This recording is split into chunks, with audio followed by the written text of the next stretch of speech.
আজকে আমি বানিয়ে আপনাদেরকে দেখাবো সিম্পল স্ট্রবেরি শেক। তো চলুন ভিডিওটা শুরু করি। স্ট্রবেরি শেকের জন্য আমি এখানে নিয়ে নিয়েছি 1 প্যাকেট স্ট্রবেরি। এগুলোকে আমি ভালো করে ধুয়ে নেব। এখানে নিয়ে নিয়েছি জল। এবার এই স্ট্রবেরিগুলোর এই পাতাগুলো ছাড়িয়ে নেব, দিয়ে জলের মধ্যে দিয়ে দেবো। এবার এর মধ্যে দিয়ে দেবো অল্প বেকিং সোডা। স্ট্রবেরির ভিতরে যত নোংরা আছে বেরিয়ে যাবে। দিয়ে এটা ভালো করে আমি ডলে ডলে ধুয়ে নেব। এখানে স্ট্রবেরিগুলো সব ধুয়ে একটা বাটিতে রেখে নিয়েছি। এবার নিয়েছি একটা মিক্সির জার। এর মধ্যে স্ট্রবেরিগুলো তুমি দিয়ে দেবো।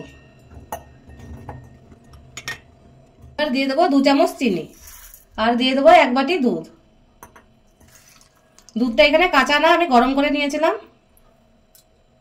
দুধটা গরম করে আমি ঠান্ডা করে নিয়েছিলাম। আর মিক্সিতে এটা শেকের মতন তৈরি করে স্ট্রবেরি শেকটা আমি তৈরি করে নিয়েছি। আর এর ঘনত্বটা আমি এরকমই রেখেছি। আপনারা চাইলে এর থেকে পাতলাও করতে পারেন, কিন্তু এরকম ঘন রাখলেই খেতে ভালো লাগবে। এবার এই একটা কাঁচের গ্লাস নিয়েছি, এর মধ্যে আমি ঢেলে নেব। আজকের ভিডিওটা কিরকম লাগলো আপনাদের আমাকে একটা কমেন্ট করে জানাবেন।